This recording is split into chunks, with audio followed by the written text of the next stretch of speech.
السلام علیکم ورحمۃ اللہ وبرکاتہ۔ ریڈیو قطر سے آج کے دوسرے نشریے میں پہلے اہم خبروں کا خلاصہ۔ صاحب سمو امیر اور برطانیہ کی وزیر خارجہ و ترقی نے دو طرفہ تعلقات کے مزید فروغ پر بات چیت کی ہے۔ قطر اور برطانیہ کے درمیان اگلے سال کی پہلی سہ ماہی کے دوران پہلے اسٹریٹجک ڈائیلاگ منعقد کیے جائیں گے۔ بنگلہ دیش کے کوکس بازار کے علاقے میں روہنگیا پناہ گزینوں کے کیمپ میں آج صبح کیے جانے والے ایک حملے میں 7 افراد قتل ہو گئے ہیں۔ اور منڈیال کے چھٹے الثمامہ اسٹیڈیم میں آج شام اسد اور الریان کلبوں کے درمیان امیری کپ کا فائنل میچ شروع ہو گیا۔ یہ تھا اہم خبروں کا خلاصہ، اور اب پیش خدمت ہے ریڈیو قطر سے آج کا دوسرا مفصل نشریہ۔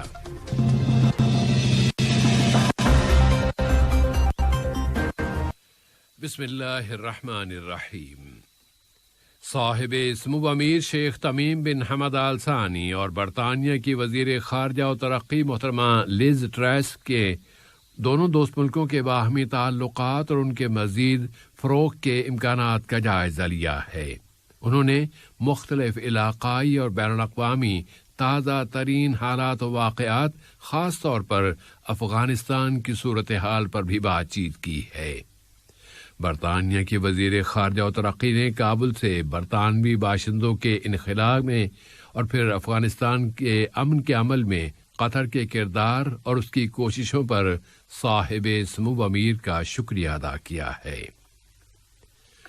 نائب وزیر اعظم و وزیر خارجہ شیخ محمد بن عبد الرحمن آل ثانی سے برطانیہ کی وزیر خارجہ و ترقی محترمہ لیز ٹریس نے ملاقات کی ہے، جس میں دو طرفہ تعلقات و تعاون، مختلف علاقائی و بین الاقوامی مسائل اور مختلف اقتصادی اور اسٹریٹجک شعبوں میں دو طرفہ تعاون کو بڑھانے کے وسائل کا جائزہ لیا گیا ہے۔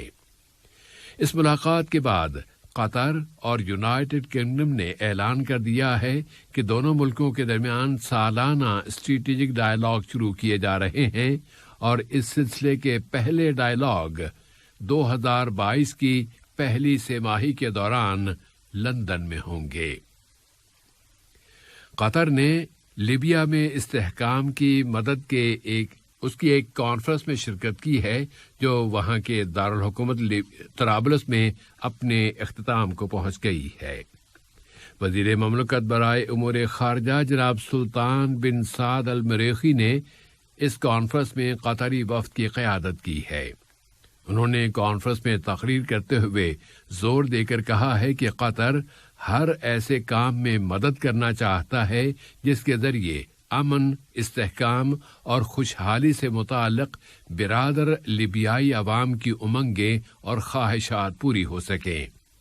انہوں نے بتایا ہے کہ دوحہ مختلف شعبوں میں لیبیا کی متحدہ قومی حکومت کے ساتھ تعاون کو فروغ دے رہا ہے، اور مشترکہ ورکنگ ٹیموں کی تشکیل پر اتفاق رائے ہو چکا ہے۔ قطر نے کہا ہے کہ خواتین، امن اور سلامتی کا ایجنڈا قطر کے اولین اہمیت کے موضوعات میں شامل ہے، کہ یہ قومی اور بین الاقوامی سطحوں پر قطر کی جامع پالیسیوں کا ایک حصہ ہے، کیونکہ اس کا گہرا ایمان ہے کہ خواتین کو ان کے مکمل حقوق ملنے چاہیے، اور امن کی تیاری، امن کی حفاظت اور امن کی تعمیر کے مختلف مراحل میں خواتین کو ایک بنیادی پارٹنر کی حیثیت سے ان کے لائق بلند مقام ملنا چاہیے۔ اقوام متحدہ میں قطر کی مستقل مندوب سفیرہ الشیخہ علیہ احمد بن سیف آل ثانی سلامتی کونسل میں خواتین، امن اور سلامتی کے کھلے مناقشے میں قطر کا موقف پیش کر رہی تھیں۔ اس مناقشے کا عنوان رکھا گیا تھا امن کی حفاظت اور امن کی تعمیر میں خواتین کے شعبے میں سرمایہ کاری۔ جمہوریہ کینیا کی وزیر خارجہ محترمہ ریشیل اومامو اس مناقشے کی صدارت کر رہی تھیں۔ تیونس کے صدر قیس بن سعید نے اپنے اس عزم کا اظہار کیا ہے کہ ملک میں نیشنل ڈائیلاگ شروع کیے جائیں گے، جس میں ملک کے سیاسی نظام کی تبدیلی اور انتخابی قوانین کی تبدیلی کے موضوعات زیر بحث لائے جائیں گے۔ ان کے اس اعلان کو اس بات کا اشارہ سمجھا جا رہا ہے کہ وہ اب گزشتہ جولائی میں تمام تر اختیارات اپنے ہاتھوں میں لے لینے کے بعد اب اس سیاسی بحران کو ختم کرنا چاہتے ہیں۔ ملک کے تمام اختیارات پر قبضہ کر لینے کے بعد ان کے فیصلے کو کئی حلقے، خاص طور پر ان کے اقدام سے متاثرہ سیاسی پارٹیاں انقلاب سے تعبیر کر رہی ہیں۔ دنیا کے 43 ملکوں نے چینی صوبے چنگ یانگ میں ایغور مسلمانوں کے ساتھ کیے جانے والے ناروا سلوک پر اپنی تشویش کا اظہار کرتے ہوئے پیکنگ سے مطالبہ کیا ہے کہ وہ اپنے ہاں اس مسلمان اقلیت کے حقوق کے مکمل احترام کی ضمانت دے۔ اقوام متحدہ کی جنرل اسمبلی میں حقوق انسانی کی تیسری کمیٹی نے ویڈیو کانفرنس کے ذریعے منعقد کیے گئے اپنے ایک اجلاس کے بعد جاری کیے گئے بیان میں چین سے اپیل کی ہے کہ وہ آزاد مبصرین کو اس ریاست تک پہنچنے کی اجازت دے کہ اس کمیٹی تک یہ باوثوق معلومات پہنچی ہیں کہ چین نے اس ریاست میں ایسے کیمپ قائم کر رکھے ہیں جہاں لوگوں کے سیاسی تصورات کو تبدیل کیا جاتا ہے، اور وہاں زبردستی 1 ملین سے زیادہ لوگوں کو حراست میں لیا ہوا ہے۔ بنگلہ دیش میں روہنگیا پناہ گزینوں کے کیمپ میں آج فجر کے وقت ایک دینی مدرسے پر نامعلوم افراد کی طرف سے حملہ کیے جانے ایک حملے میں 7 اشخاص جاں بحق ہو گئے ہیں۔ مقامی پولیس کے اہلکاروں نے بتایا ہے کہ اس حملے میں حملہ آوروں نے کچھ لوگوں کو گولی مار کر قتل کیا، جبکہ کچھ دوسرے لوگ چھری کے ذریعے قتل کیے گئے ہیں۔ خبروں کے مطابق 4 اشخاص موقع پر ہی جاں بحق ہو گئے، جبکہ بقیہ 3 افراد نے اسپتال میں جا کر دم توڑ دیا۔ ایک حملہ آور خبر ہے کہ گرفتار کر لیا گیا ہے اور پولیس نے زخمیوں کی تعداد کا کوئی ذکر نہیں کیا ہے۔ روہنگیا مسلمانوں کے میانمار کی فوج کے حملوں کے بعد 2017 میں احتجاجی نقل مکانی پر مجبوری کے بعد اس وقت سے کوکس بازار کے علاقے میں کیمپ میں وہ زندگی گزارنے پر مجبور ہیں۔ ہزاروں پناہ گزینوں کو دور ایک جزیرے میں بھی منتقل کر دیا گیا ہے اور انہیں وہاں سے واپس بنگلہ دیش کے ساحلوں کی طرف جانے کی اجازت نہیں ہے۔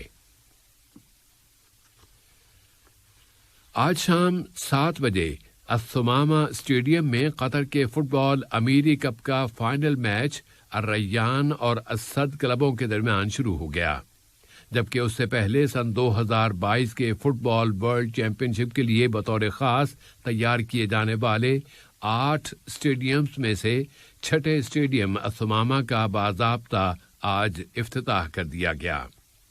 یہ اسٹیڈیم یہاں مردوں اور لڑکوں میں استعمال کی جانے والی ٹوپی کی شکل لیے ہوئے ہے، جسے مقامی طور پر گہفیہ کہا جاتا ہے۔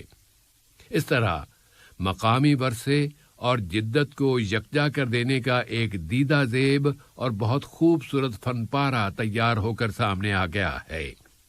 یہاں کے ایک مقامی ڈیزائنر ابراہیم الجیدہ نے دوسرے عالمی نامور ڈیزائنرز کے ساتھ مل کر اس اسٹیڈیم کا ڈیزائن تیار کیا ہے اور اسے مکمل طور پر عالمی فن پارے کی حیثیت دی گئی ہے۔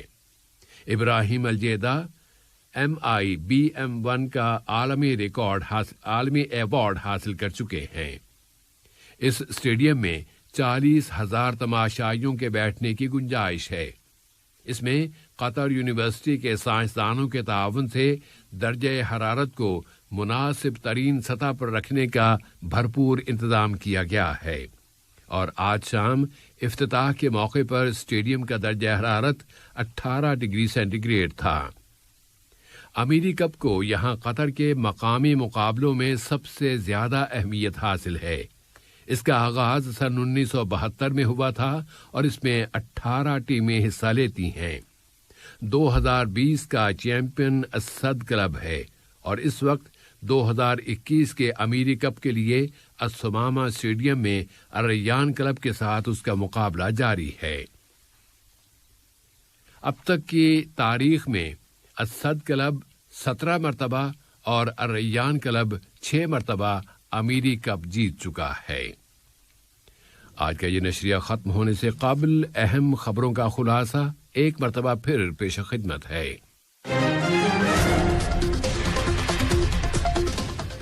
صاحب اسمو امیر اور برطانیہ کی وزیر خارجہ و ترقی نے دو طرفہ تعلقات کے مزید فروغ پر بات چیت کی ہے۔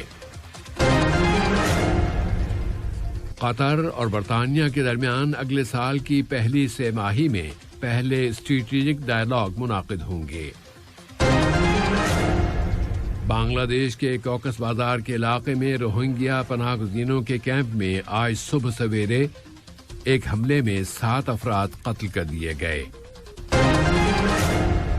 اور منڈیال کے چھٹے اسٹیڈیم الثمامہ اسٹیڈیم میں آج شام اسد اور الریان کلبوں کے درمیان امیری کپ کا فائنل میچ شروع ہو گیا اور یہ میچ اس وقت جاری ہے۔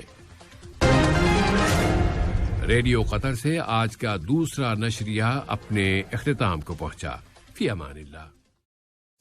السلام علیکم دوستو، میں ہوں شیخ نور۔ آپ دیکھ رہے تھے قطر نیوز ٹوڈے۔ مجھے امید ہے کہ یہ ویڈیو آپ کو انفارمیٹک لگی ہوگی۔ اسی طرح کے ویڈیو پاتے رہنے کے لیے نور ٹائم 24/7 یوٹیوب چینل کو سبسکرائب کیجیے اور اس ویڈیو کو لائک، کمنٹ اور شیئر ضرور کیجیے۔ اگر آپ فیس بک پر دیکھ رہے ہیں تو شیخ نور پیج کو لائک کیجیے اور فالو کیجیے تاکہ میں جیسے ویڈیو اپلوڈ کروں آپ تک پہنچ جائے۔ شکریہ۔